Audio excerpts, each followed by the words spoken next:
Hello again, everybody. This vid's a bit late today because I had to gather some images and do some thinking about what I was going to say, so forgive me on that. Today I'm going to be reviewing the Earthbound Immortals. The Earthbound Immortals appear in the second season of Yu-Gi-Oh! 5Ds as the boss monsters of the Dark Signers. In this screen cap here, they don't actually look all that evil. In fact, they kinda look cute, but let's look past that for a second. Because they're villains! Anyway, let's begin with what they have in common. They're all level 10 dark monsters, so 2 tribute monsters, not compatible with trade-in. They're compatible with all the dark, well, most of the dark support.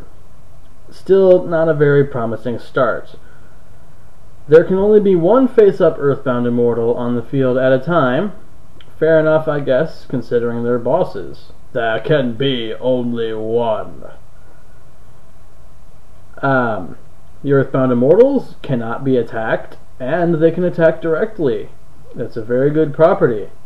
But then we get into the little drawback, or should I say major drawback, that they self-destruct if there is not an active field spell. Well, buggeration. Field spells are the single most unplayable category of cards in the game.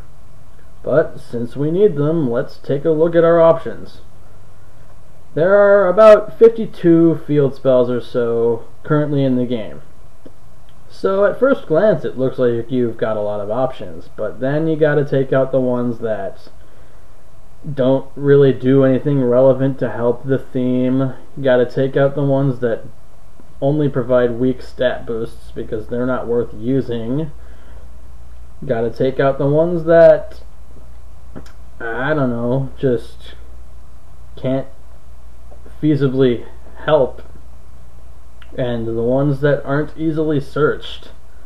So when it comes down to it, the final list of things you might actually use for your Earthbound Immortals looks like this. Oh boy. Well, okay. Considering this, it looks like Mausoleum of the Emperor is the way to go. You can play it, pay 2,000 life points, drop an Earthbound Immortal just like that, and it doesn't self-destruct because you've met the field spell requirement. Pretty good. Other good candidates are Zombie World. You don't need to tribute summon your Earthbound Immortal this way. Just dump it and revive it with something like Book of Life or Mizuki. Although if I'm going to go that far, I would just rather play Destiny Hero Zombies, but that's just me. Necro Valley might work. Gravekeepers are a fairly solid deck that could use a boss monster, but they're not going to be needing an Earthbound Immortal after Absolute Power Force. Now are they? Black Garden looks pretty neat because it can generate tributes for you. Future Visions works with at least one of the Earthbound Immortals decently enough. The rest of these, I wouldn't run. Maybe Rainbow Ruins at a stretch because Crystal Beasts are weak and kind of need a boss. Well, anyway, with that out of the way, let's start going into specifics about each Earthbound Immortal. First up is Kokopakapu. Yes, they all have dumb names too. Kokopakapu deals effect damage to your opponent equal to the attack of a monster it destroys and sends to the graveyard in battle. Pretty formidable, especially since he's got 3,000 attack, so he is very capable of killing things. He's a fiend, so he's compatible with stuff like Evil Hero Infernal Gainer.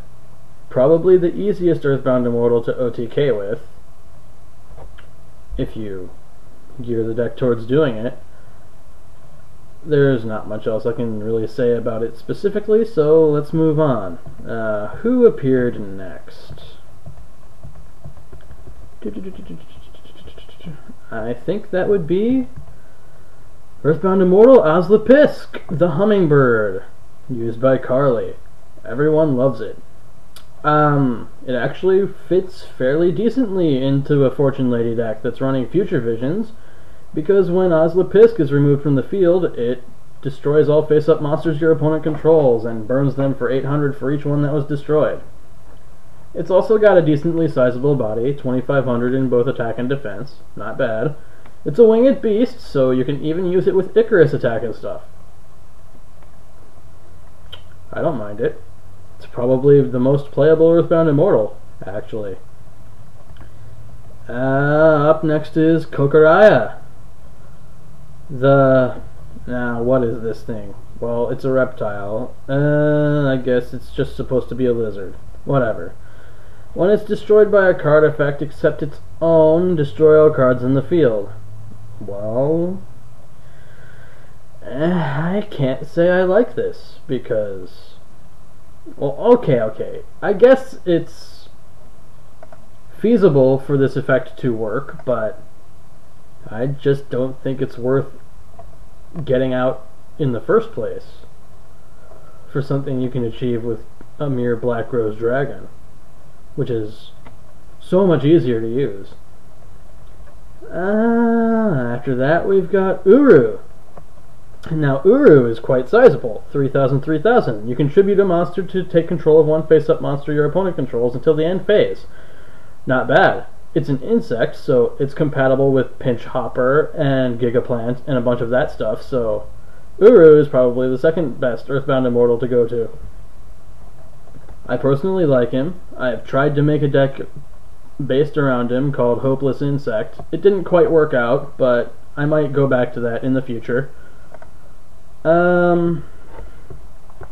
Who's up next? Kusalu.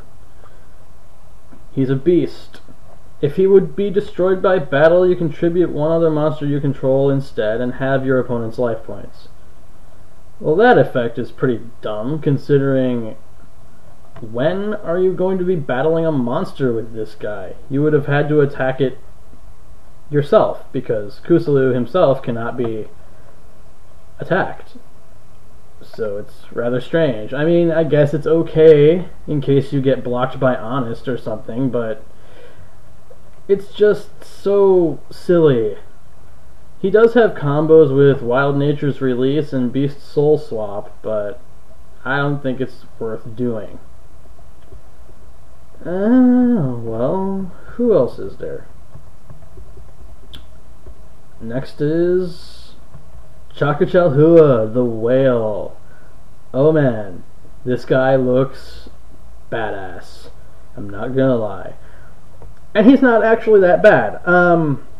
If it's in defense position, your opponent cannot conduct their battle phase, which is nice for stall. Also, once per turn, while it's in, you can inflict damage to your opponent equal to half this card's defense. If you do, you can't attack that turn. Burn. Also nice to fit right in with the stall. People were trying to use this in Crystal Beasts because it gives them something sizable that fits in with their whole approach. It's a fish.